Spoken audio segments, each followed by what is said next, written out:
Çka bëri qeveria e Kosovës gjatë vitit 2025?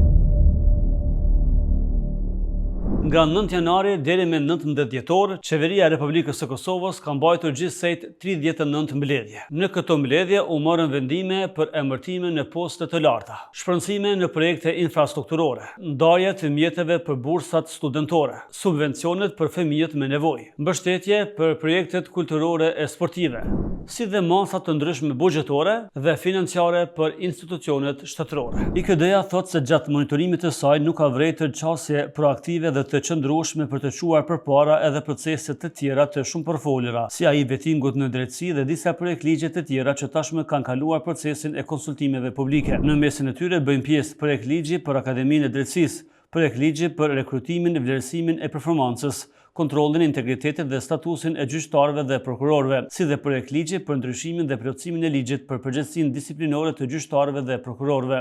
Mosshqyrtimi i këtyre nismave ka bllokuar një hap të rëndësishëm drejt reformës së thellë në sistemin e drejtësisë, thonë nga KDI, duke shtuar se një pjesë e madhe e përgjegjësisë mbie mbi lëvizjen vetvendosje, pasi që si parti në pushtet ka pasur kohë të zhvillojë dialog politik transparent dhe substancial. Marigona Shabiu, drejtoresh ekzekutive e iniciativës së të rinjve për të drejtat e njerëzit, thotë se viti 2025 ka shfaqur mungesë totale të hapësirës për diskutim parlamentar mbi çështje thelbësore të drejtave të njerëzit, drejtësisë tradicionale dhe sundimit të ligjit. Mungesa e debatit parlamentar dhe konsultimeve publike kuptim plota e ka lënë këtë proces të pezulluar, duke humbur një vit të tërë pa përparim ligjor. Disa herë në vitet e fundit, Asociacioni i Gazetarëve të Kosovës e ka kritikuar partinë në pushtet, lëvizjen vetvendosje dhe anëtarët e saj për gjuhën e përdorur ndaj mediave. Viti i ardhshëm do të jetë vendimtar për ta përshpejtuar agjendën e reformave. Kosova është fare pranë dhe një palë zgjedhje në këtë vit.